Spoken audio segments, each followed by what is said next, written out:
sports, politics, life. Buck Roofing presents Kevin Keatsman Has Issues. Well, it took over 25 years, but the Big 12 Conference finally has a commissioner that understands how the conference can reach its potential and be everything that it can be. It was a big day on Thursday in the Big 12 as Colorado announces, and the Big 12 jointly announces the Buffaloes will be joining the Big 12 Conference as program number 13 next year. All right, it's confusing. There's 14 this year, but Oklahoma and Texas will be leaving after this season. That brings the Big 12 to 12. Now Colorado's in, that's 13. There's obviously at least one more spot and potentially three more spots available in the Big 12 as Brett Yormark, the commissioner of the Big 12, is rating the Pac-12 at this point. Looks like he's got his eyes set on Washington as the next possible school to be joining the Big 12. There's a lot of rumblings that the Washington board is meeting about the possibility of leaving the Pac-12 and coming to the Big 12. And if that happens, you have to feel like Oregon is going to go, what do we do? And the thought is if Washington jumps, Oregon's going to try to find a landing spot in the Big 12, which would be a 15th school at that point. And then what's number 16? Arizona State would fight it out to see which school from that state would get in. I think this is probably the plan, although the Big 12 is also looking at UConn and other basketball schools, maybe a separate affiliation with more teams or more schools in basketball that don't play football. It's all on the board, and it's all possible. And it's very clear to see what Brett Yormark is doing here. This will be a better television conference than with Texas and Oklahoma. As much as the networks love the OU Texas football game, it's one game. Texas and Oklahoma don't really move the needle nationally or haven't with their television ratings. There's nothing that bears any semblance of detail or fact that Oklahoma and Texas get eyeballs watching them play when they're playing Texas Tech or Kansas State, any different than Kansas State playing TCU. So Yormark gets it. Here's what he's done. He has lost Oklahoma and Texas. He has added the television markets with the new conference, with the schools that were coming in. He inherits Orlando, Houston, Cincinnati, and Salt Lake City. He now adds Denver with the Colorado Buffaloes and is eyeing Seattle and potentially Phoenix for this conference. The big losers in all this, in my opinion, there's two that jump right off the page at me. The first is the University of Utah, which Yormark, I think, initially was looking at Utah saying, okay, if you're the first to jump, once one of the teams leaves the Pac-12, that conference is going to fold, and we'll pick and choose who we want. But he needed that first school to jump. Utah was playing hard to get. It was like, well, we're academically this and academically that, and we're too good for the Big 12. We're not leaving. We were happy with our move. Utah is now hung out in no man's land. I didn't understand courting Utah from the beginning because if you have BYU, you have Salt Lake City. Why go for Utah at that point? You've got BYU. I don't understand duplicity. I don't understand why you would want Arizona and Arizona State. If you can pluck one of them, take one of them. You've got the television markets.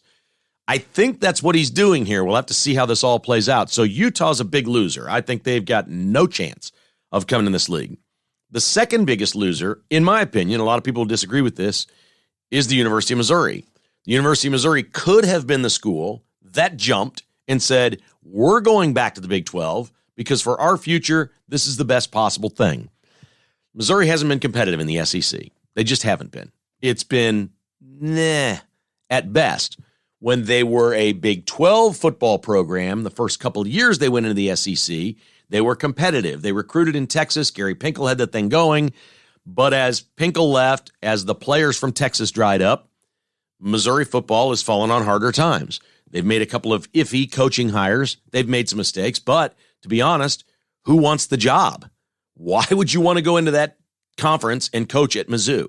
It doesn't make much sense. Missouri shouldn't be in that league. They belong in the Big 12. They can sit there with their fists full of dollars and say, hey, this is great. We're making more money than Big 12 schools. But for what? What about your fans? What about your alumni? What about the enjoyment of athletics? And that's what all this is about. Missouri had the chance. I don't think they could come in now if they wanted. I think their only shot to come back, and they are completely uninterested. They had meetings. The Board of Regents, the board I know for a fact, discussed this fairly recently, and it was just shot down. We're not even considering it. No, out, forget it, end of conversation. We're an SEC school. Great. You've got your money. You've got mediocrity. You've got very little chance to compete for titles in the conference. And now the big thing swirling around college athletics is the SEC, which is ruthless, and they're the best conference. There's no arguing that. The Big Ten used to be. It's now the SEC. The SEC's calling the shots.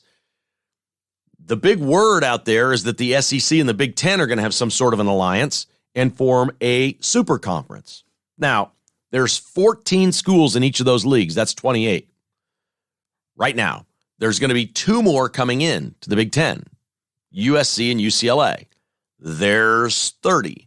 There's going to be 2 more coming into the SEC, Oklahoma and Texas. There's 32. Is that where it stops? Are they going to 36? Do they want to get down to 28? What is it that they want to do? If they're going to form some sort of a super alliance for television revenue and everything else, how many schools will it be? And the dangerous part is for schools like Missouri, Vanderbilt, Rutgers, what if they decide to kick you to the curb? What if they decide to get smaller, have more money for themselves, have the bigger programs, which seems to be both leagues, all right? They just went out and got USC, UCLA, Oklahoma, and Texas. What if they decide we just don't have time for the Vandies and the Rutgers and the Mizzous of the world anymore? You're out. We're going to get smaller, make more money for ourselves, but it will be the right programs. I don't know. We haven't seen contraction before, but I got to think it's on the table if that's what they're doing. It would be ruthless, and it would be a disaster at that point for Mizzou if that happened. And I know not one single Missouri fan thinks that's even possible, but I think anything is possible in all this. What didn't happen and what was misjudged for over 15 years were all the Clay Travises in the world saying the Big 12 was going to fall apart. It was going to be ripped at the seams. It started with Missouri leaving and A&M leaving. Everybody said Oklahoma and Texas were going to go to the Pac-12. I said over and over and over, there is no reason for them to go west. That makes no sense whatsoever. The television time slots aren't what they need. There was no reason ever that the Pac-12 was going to get Oklahoma and Texas. Now they're going to the SEC, and I think they both made big mistakes here. I do. I think competitively, this will be the worst thing for Oklahoma and Texas. I think they're just asking for trouble joining that conference. I think Oklahoma football, their best days are behind them. If they don't win a conference title this year in the Big 12, I don't know if we'll ever see another conference title for Oklahoma in our lifetime. I think it's probably over in the SEC. I think they're dead and gone. New schools, when they join leagues, are seen differently. It's not the same. There's really no history of anybody leaving to another league and having more success. Everybody that leaves fails. Colorado left, failed. Missouri left, worse. Nebraska left, worse. A&M, worse. All worse, worse, worse, worse, worse. Everybody that leaves and goes does worse. So what Colorado said was, we're going to go back. We're going to go back where we've won league titles and national championships. They just went 1-11. They hired Deion Sanders as their coach. Coach Prime is there. They're jacked up. They're selling tickets right and left. They're like, let's get into a stable conference with $32 million a year in revenue, a television contract for several years out. Let's take stability. Let's go. And Colorado did that. And the Big 12 should be applauded. They finally have a commissioner that understands, to borrow the phrase from the SEC, it just means more. Seriously, the Big 12 and the Pac-12, there's no comparison. I've spent a great deal of time in Arizona, around Arizona State, University of Arizona, all these schools in the Pac-12 country. It doesn't matter much. The athletics there don't matter like they do here in the Midwest. The biggest winners in all of this, the biggest winners, and it's not even close, the biggest winners are the loyal schools to this conference. KU, K-State, Iowa State, Oklahoma State. They are traditional, small college towns outside of major metropolitan areas that are what we know and what we love about colleges and college athletics. And they can go bring in city schools like Arizona State, Colorado to a certain extent. It's so close to Denver. Boulder is to a certain extent, but Boulder's a college town. They can bring in these city schools from Orlando and Cincinnati and Houston, potentially Seattle, Phoenix. They can bring them in. But what we love about college athletics is the history and tradition of rivalries, geography, small town college towns, and the identity of those schools. And don't make no mistake about this. Colorado coming back is a massive win for KU, K-State, Iowa State, and Oklahoma State, who have remained loyal to this conference. They do not bring to the table what a lot of these television eyeballs and much bigger schools bring. They don't, but they've won. Somehow, after all these years, those schools stayed together, unified, had a vision, and are calling the shots at this point. They have the history, the tradition. This is just fantastic. This was a long time coming. I'm surprised it didn't actually happen quicker after Oklahoma and Texas decided to leave. So that's a little surprising to me that it didn't happen quicker. And I think the next domino to fall should be relatively quickly. I think Brett Yormark knows exactly which school he wants next. And at this point, you say, jump on the train or we're leaving the station. And that school will and should have to act fairly quickly to solidify 14 teams for next year in the Big 12. And if I'm Yormark, I'm not stopping there. I'm going to 16, and I think I'm going to do everything I can to get Washington, Oregon, and either Arizona or Arizona State, but not both. And I think that's the way you play this out. It's the same reason you have BYU until Utah to hit the road. You take one in each market. If they added that, you would add Seattle, Portland, and Phoenix to your television footprint, along with Orlando, Houston, Cincinnati, Salt Lake City, and Denver. The way to look at this, okay, and I know that the SEC and the Big Ten are in massive positions of power right now in college athletics. I'm not diminishing that in any way. The Big 12 is clearly third. But for television contracts and future contracts, when you look at the markets that they potentially add to this league, the television markets, and the eyeballs in those markets, think of this as major league sports. What if you were, let's say, the NFL before the merger, and you had, 18 teams, 20 teams, something like that? Before the merger, you're a smaller league, and you had a chance. We're not talking about some 32-team league in NBA, NFL, Major League Baseball. If your league was national, if you had a national footprint, and people knew you and recognized you, and you had a television contract, and you had a chance to add professional teams in the following markets: Orlando, Houston, Cincinnati, Salt Lake City, Denver, Seattle, Portland, and Phoenix. What would you say about the expansion of your professional league? I mean, this is a real plan. This is 4 time zones, which is the most important part. You got to get into that Pacific time zone.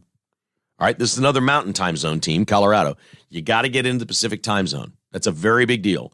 They literally on Saturdays for their television partners can kick off a game on the Kansas City time, Central time.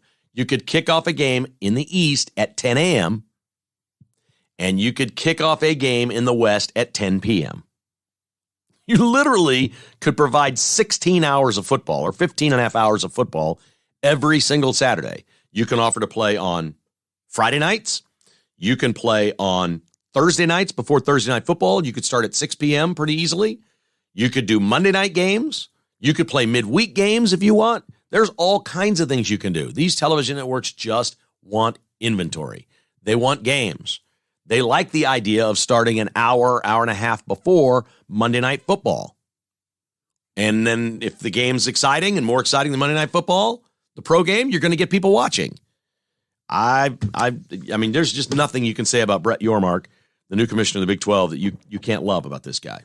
Now, it could get squirrely with this basketball vision thing that he has. I don't know. I've never been big on leagues of, okay, they have these teams in football and these in basketball. When you hear Gonzaga and UConn and some of these others, are we talking about just adding them for basketball? I know he wants to sell the future television contracts. He wants to split them up. He wants to do a football contract and a basketball contract. And if he adds the right basketball programs in basketball only, he'll be able to do that. I don't think there's any question about it. You go add UConn and Gonzaga and try to add some really great basketball programs in certain markets, you've got something. This is the best basketball league. It's only going to get better. And I think the sky's the limit here. The future is really, really bright for the Big 12. It was a huge winning day. It's been a long time coming. Finally, somebody understands how much this matters, how much it means here to the fans and the fan base compared to the Pac-12, where it doesn't really matter. They're way too busy living a completely different lifestyle. They're just different. The West Coast is just different. The East Coast is kind of that way. It's the same thing. College athletics, when you think college athletics, you don't think of the coasts. You just don't. You just don't. This was a huge day for the Big 12. Congratulations. Welcome back, Colorado. It's a wonderful place to visit for a game. It's a cool setting. Coach Prime is there. This is going to be fun. This is going to be fun. And I do feel bad for Mizzou. I do, because the thought all along with everybody leaving is, well, the Big 12 is going to go away. It's just going to disband. It's going to get picked apart. I'm like, why? Why would the Big 12 get picked apart? There's so much history and tradition, and it matters so much to these schools. How's that going to happen? And ultimately, they've got more television homes now than they've ever had. They're in a better position to make more money off TV now than ever before. Remarkable job. Welcome back, Colorado. KKHI is brought to you by bstock.net in Olathe. It's the old Toys R Us building. It's a giant warehouse. They're an internet company, but they'll save you 30% or more on almost everything electronics. This week, they've got a doorbuster for you. The LG 50-inch LED LCD TV 4K, now just $259. That's crazy. All the TU7000 Samsungs are marked down crazy low. 75-inch Samsung TU7000, $529. 70-inch, $429. That's ridiculous. Don't forget the July promos. It's the last full week to take advantage of getting freebies just for leaving bstock.net a Google or Facebook review. Leave a review, come in and spin the wheel, and you win a prize every single time. There you go. At bstock.net this weekend, 14680 South Flaming Road. The new car image. You got a text from my buddy Brad yesterday. He says, you guys are lighting him up, and he's lighting up your cars. They're looking so sweet after he gets done with them. He and his team will restore your car to better than showroom new. Seriously, you get the ceramic coating on the exterior of your car, it will be shinier and look better than the day you drove it off the showroom. For sure. It's true, and it's free.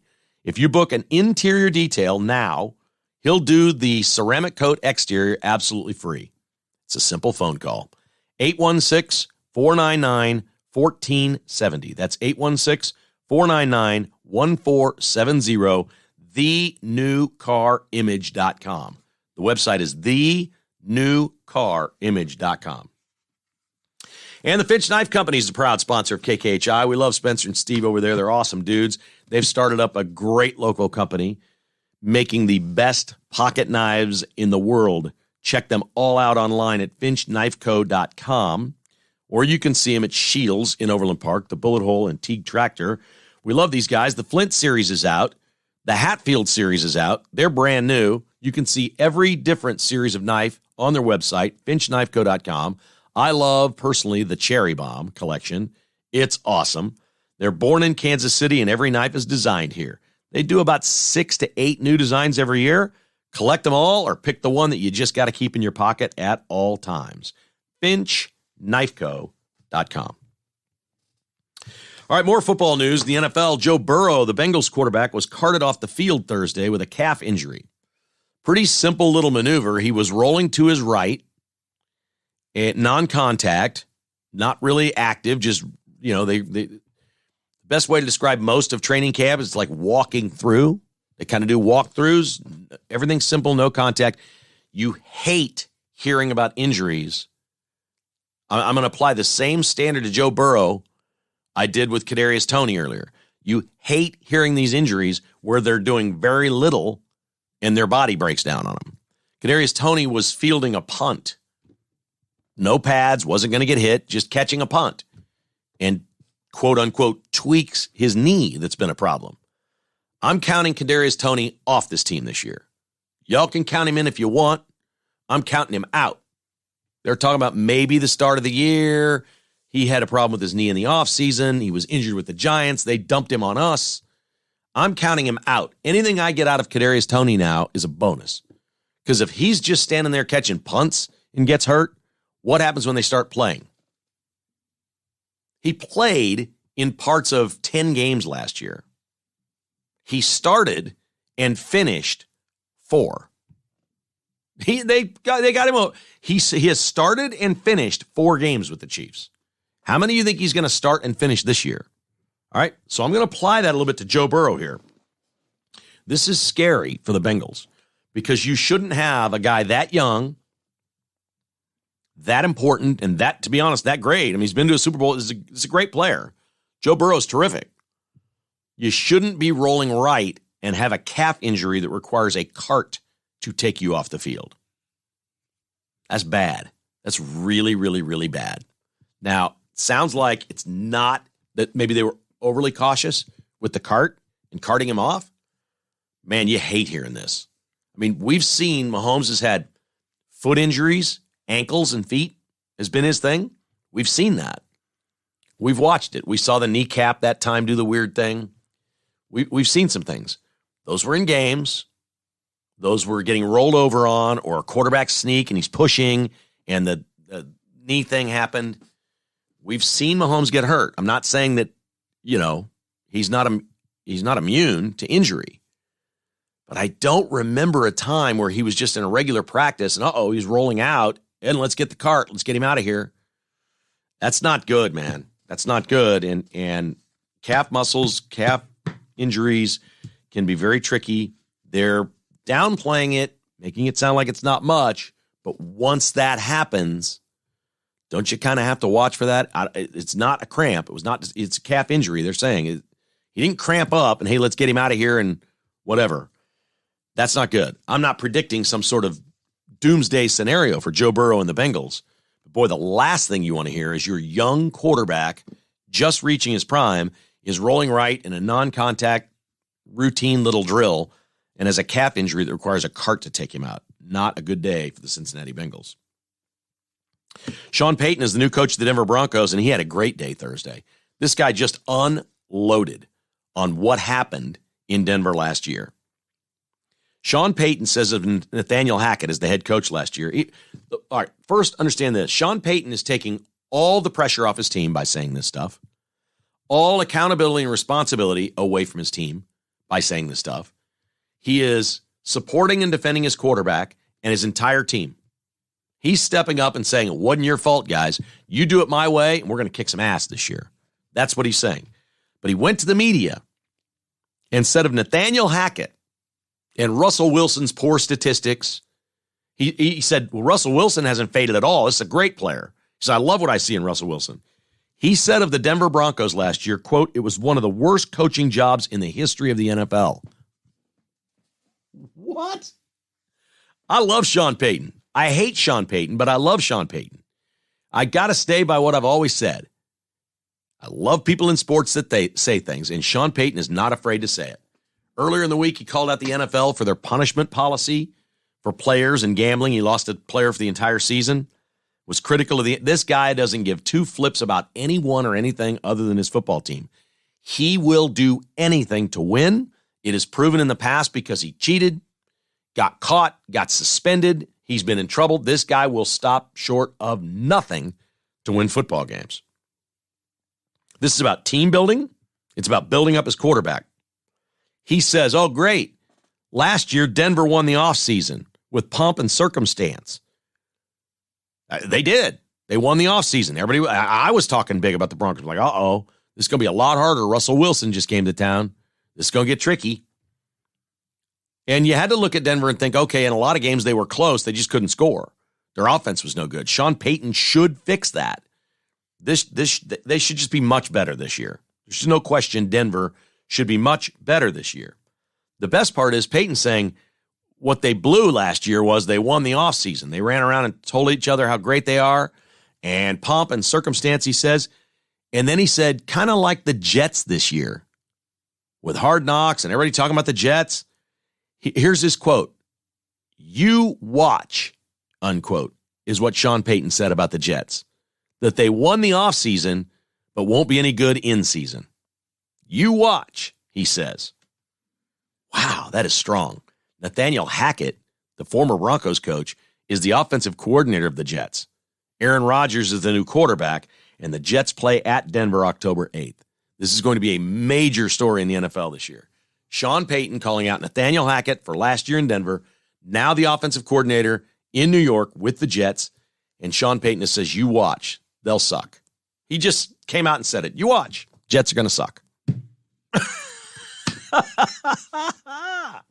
I love it when people say things. That's awesome. In baseball, this is just remarkable. We probably don't spend enough time talking about the exploits of Shohei Ohtani. The Angels played a doubleheader. Ohtani went out and threw a 9-inning complete game shutout. The first game. The second game, he hits 2 home runs. What? I mean, what can you say? What can you add to that? The dude is a freak. He's a baseball player like we have never, ever seen before. 9-inning complete game shutout. Second game, doubleheader, 2 home runs. Pfft, wow. All right, the weekend's coming up, and we'd like to remind you that it's a great weekend to go visit our friends at Amini's, 105th and Metcalf in Overland Park. They're also in St. Louis, Tulsa, and Oklahoma City.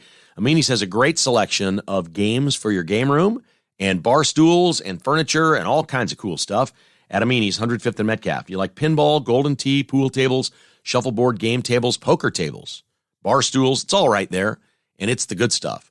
This is the best you can get. Amini's is online at aminis.com if you want to see some of their products or visit their showroom. They've been there for decades. 105th and Metcalf in Overland Park. It's Amini's. Window World is simply the best for less. They've won the J.D. Power Award again for customer satisfaction. That's outstanding. They don't just have great American-made products that with lifetime warranties and 0% financing. They win customer service awards for outstanding customer service, installation, and care after the sale. That's why they're simply the best for less. Window World's the official windows of the Kansas City Chiefs, online at windowskansascity.com. Cross Kitchens KC is Kansas City's remodeler. We love these folks. Tim and Brittany are just awesome people. You're going to love Tim too. He'd love to come to your house, take a look at the room that you're considering. No pressure, never any pressure. Take a look at it and say, yeah, we could do this, this, this, this, this. They'll draw it up. They'll give you a 3D rendering, show you what it will look like. Then you decide if you want to do it. He'll never, ever, ever pressure you, but he'd love to discuss what's possible at your home to bring it back to life, whether it's just new countertops or a complete remodel of a kitchen, bathroom, or a man cave. CrossKitchensKC.com.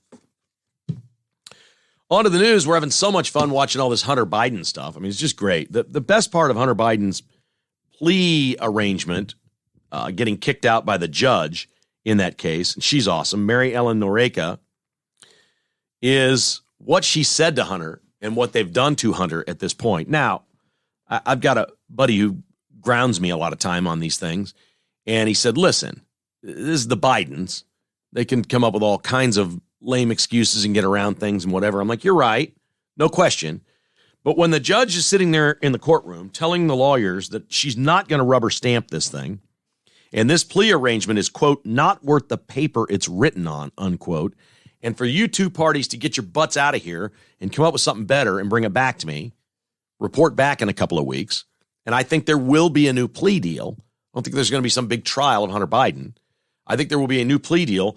The ointment in this thing, the sticky stuff, was in the plea deal, it was complete immunity. No matter what they ever find down the road on Hunter Biden or any of this international stuff they were doing, influence peddling, he was just going to be immune for life to anything. Now, he's immune to jail or conviction because his dad can pardon him at any point. The White House has said, nope, no pardon. Pardon's not on the table. That's what they say today. But who knows? But the judge looks him in the eye, and then they fill out all the paperwork, and it gets filed, and it says, no alcohol, no drugs. We want to drug test you, and Well, no firearms, certainly. And we want to see that you're looking for a job. She treated him like some 16-year-old kid in juvie. We're going to test you. No alcohol, no drugs, get a job, clean, get your act together. This was the thing Hunter Biden's parents never told him. I mean, I don't even have to have lived in that house, and I know how it went. He made his own rules, and they just said, oh, we love you. We love you. It's okay. We love you. Nobody ever told him, get a freaking job, cut your hair. That's a metaphor, right? Take a shower, cut your hair, straighten your tie. No, nobody ever told him those things. He's just gotten away with everything his whole life. And now the judge is like, no booze, no drugs, no guns, get a job. How humiliating is that for the entire Biden family? That there's finally an adult in the room that tells Hunter Biden what he's needed to hear for years. That's my favorite part of all of this. Not that he will abstain from alcohol, drugs, guns, or even look for work. Not that he will. Just the fact that they slapped it on him and said, straighten up and fly right. You loser. The judge couldn't have said it louder. You are a loser. You're a loser. You're the worst among us. You're a loser. That's what she said. And in the end, that just has to be as painful as anything anybody could do to him. It's not the media criticizing him. It's not some columnist writing. No, it's a judge in a federal court. You freaking loser. I love it. Oh, our headline of government is awesome. We all love big government. We all just trust the government to do the right things. They're so smart. They're so good. Whew. Wow. Worse and worse. How about this Jackson County tax valuation fiasco? Property tax. Everybody's complaining in Jackson County about valuations, and it's a mess. For a lot of people, it's been very, very difficult.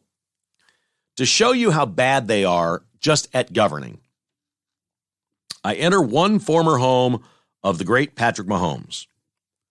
They lowered the valuation of that home from 1.8 to 1.4 million.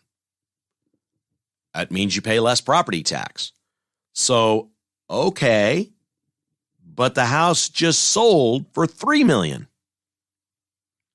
We've got a $3 million house that was valued at 1.8, and it was lowered to 1.4 in its valuation. And it sold for more than twice that. Government's great, isn't it? Don't we all just love the government? Private business is sometimes a little bizarre, too. We have followed closely, almost to a fault. I've spent too much time probably talking about this Bud Light boycott, but it is now hitting home. $16 billion in market cap lost by Anheuser-Busch. The formerly number one beer in America, Bud Light, is not even in the top 10 now. Anheuser-Busch has announced they're laying off 380 corporate employees. These are not at the distributors. These are corporate employees. They're laying off 380. That's a significant number. But it goes beyond that. A glass company with glass bottling plants where they make the bottles in North Carolina and Louisiana, a glass company, is laying off 645 workers because they are not making bottles for Bud Light. There's no bottles being made. They don't need very many. They're not selling any beer. We don't need these bottles. A glass company that makes bottles for Anheuser-Busch is laying off 645 workers. It's a shame. You feel bad. You'd hope that glass company could maybe call up Yingling or somebody, one of these brands that's just doing better and better and better, and say, hey, can we get a piece of your contract? Can we make some of your bottles? I don't know. I'm going to guess most glass companies, as Miller Lite or Coors Light or Modelo, are making more beer. They can brew more beer. I'm assuming that whoever provides them with the glass bottles can also increase the production and volume of the number of bottles. So how does this bottle making company survive? Where do they go? Where do they turn? I don't know. That's a stunning number of people that they've laid off. 645 laid off because they are not making Bud Light bottles. Did you see this story out of D.C. that there was a fight, an argument A face-to-face, almost knockdown dragout between Speaker of the House Kevin McCarthy and liberal Congressman Eric Swalwell. You know Swalwell. He's the guy from California who slept with the Chinese spy. He's just a slimy, goofy, he's the worst. It doesn't get much lower than Eric Swalwell. In June, during the time where they were censuring in Congress Adam Schiff for his role in the Trump impeachment and the things that he said, and he was wrong, and it's proven to be wrong, they censured Adam Schiff, which doesn't really matter much to the public, but in-house, in Congress, it really matters. Like you take it worse. The public's immune to a lot of this stuff. Like Trump was impeached and people didn't care. It's like he's impeached. We know it's political.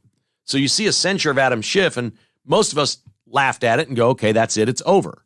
Well, not Eric Swalwell. He was really mad. So he confronted on June 22nd, Kevin McCarthy in the hallway. People saw this, not cameras, not media. He confronts McCarthy and calls him the P word. He goes, you're a blankie. And McCarthy, they're now face to face. They're really close to going at it. And McCarthy says, you call me a P word again and I'm going to kick your ass. And Swalwell, they are nose to nose and they're about to go for it. Why not? We see it in other countries, parliament, different places. Something breaks down. We see guys go after each other. I'm good with this. Let's do the cage match. To heck with Elon Musk and Mark Zuckerberg. Let's cage match these boys. Let's see McCarthy and Swalwell in a cage match. Let's do it. Let's do it for charity. Winner take all. My charity or yours. Winner take all. Can you imagine the Speaker of the House and a congressman comes up, gets in his face and calls him names like that? I think McCarthy showed pretty good restraint for that not to really get bigger, to be honest. I'd love to see some cell phone footage of that come out. I would love to see it. Our final on this Friday is brought to you by Advantage Termite and Pest Control, your new pest control company. Go with the best. Go with the great American patriots and conservatives at AdvantageTPC.com. Aaron and his family have owned this business for decades. They're the best anywhere for your home or your business. Advantage Termite and Pest Control, 913-768-8989. Online, AdvantageTPC.com. The weekend is here. Saturday is a great day to visit Jocelyn's Jewelry. Whether you need a little repair, you just want your jewelry cleaned up, or you want to shop for something shiny, it's all right there. Non-commissioned sales reps, awesome people. Jocelyn's Jewelry. Gary's usually in there on Saturdays. Go on in and say hello. If not, Dave and Cameron are there. We've known them for years. They're just great people. This is the way to do it. Jocelyn's Jewelry, 95th and Antioch in Overland Park. And don't forget the promo code at MyPillow. If you're surfing around looking for some new sheets, a mattress topper, slippers, the MyPillow bundle, $99 for 4 of them. If you're looking for any of that this weekend, MyPillow.com, MyStore.com, please use the promo code KKHI. It is the maximum discount. There is no bigger discount than that one. So you'll get the maximum discount with the promo code KKHI at MyPillow.com and MyStore.com. Our final is a music video that is going to be very popular of an artist that I can't name one song and his even more famous wife who's pregnant and about ready to give birth to their baby. The rapper is named A$AP Rocky. I've heard of A$AP Rocky. I just can't tell you what he sings or raps. He's got a new song called Riot, and the video is filmed in Kansas City. So this happened this summer. There's a production company here that has become sort of close or friends with A$AP Rocky, the rapper. And they're based here, and they said, well, why don't you come here? We got a great place to shoot this video. They make it look like it's kind of in the hood or something. So they go to the West Bottoms in Kansas City. And it had a lot of extras. There's like dozens of people in this music video. It's a profane song, of course. It's just littered with profanity. But the video was shot here, and we just mentioned earlier this week that the state of Missouri is now giving tax credits to film movies and things like that in the state of Missouri. They're trying to get people to set up shop for 3 months in kind of rural areas and shoot a movie, not come in for 2 days and shoot in Kansas City. But I guess this is a nice step in the right direction. His life partner that's pregnant is Rihanna. And she was here too. She is not in the music video, but she came along with A$AP Rocky. Apparently they're a pair. The famous pair was here this summer. They filmed the video for his new song called Riot, and it's out. If you can handle the profanity or understand the words, go to YouTube and watch the video. It's called Riot by A$AP Rocky. It was filmed right here in KC. And that is our final. We hope you have a great weekend. And we appreciate you hitting for, we had the Camo to College golf tournament yesterday, and it was fantastic at Sycamore Ridge, which is in great shape. It's well worth playing. If you play different golf courses, play around Sycamore Ridge, go play it. They don't have zoysia anywhere. It's bent grass. They have a huge lake there with all the water they can drink. So everything is just green and lush. It's spectacular. We had a wonderful day. Camo to College had its biggest golf tournament ever. Josh Arnold's done a great job. We appreciate the awesome work that he's done there. We had a hugely fun time. One guy in the tournament got a hole-in-one on the 13th hole. That's spectacular. There was no prize on that hole. There was a prize on a different hole-in-one hole. But there were so many ways to make birdies. They had all these different, if you donated some money here, you got to, drop the ball 150 yards out on a par 5 and all kinds of different ways to score low. So we just bought everything all day. And we shot 20 under, which I've never done in a scramble before. And we finished 9 back of the winners at 29 under. That's how many eagles you could just basically buy. But they raised a ton of money. And I purchased in the auction 2 tickets in the end zone suites at Memorial Stadium in Lawrence for the KU K-State game. And Jessica and her friend are going to go. We're going to let the KU fans have that. And I'll have some of the K-State boys over to the house that day. And we'll watch the game here. Got to separate ways. KU being good in football now is a whole different deal. K-State being good in basketball is a whole different deal in the Keatsman household. All these years, it was like, okay, you win all the basketball games, we win all the football games. KU's getting better in football, so we're going to go separate ways on that day. I don't think we should be watching together. I don't think that'd be healthy for us. So we purchased that, and the money went straight to camotocollege.org. And we'd love it if you could make a $5, $10, $20 donation. They'd love to help out all these great veterans that are assimilating into the private sector. camotocollege.org. Way to go, Josh. Well done. Appreciate you having us out. And thank you to all the listeners that went. Many of you walked up to me at the golf tournament and said, oh, I heard about it here, and I came and played. I met a foursome that drove over from Topeka to play in it. Thank you so much. We've got listeners everywhere. And it was full. It was sold out. It was awesome. A great day with camotocollege.org. And thank you so much to our listeners that came out and supported the charity and that support this podcast every single day.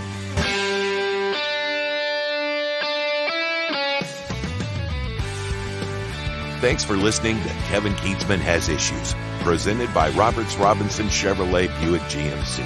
To get exclusive patrons-only podcasts, receive a weekly newsletter, and attend in-person patrons-only parties, visit kkhasissues.com and become a patron today. This has been a production of Crooked Tail Media Incorporated.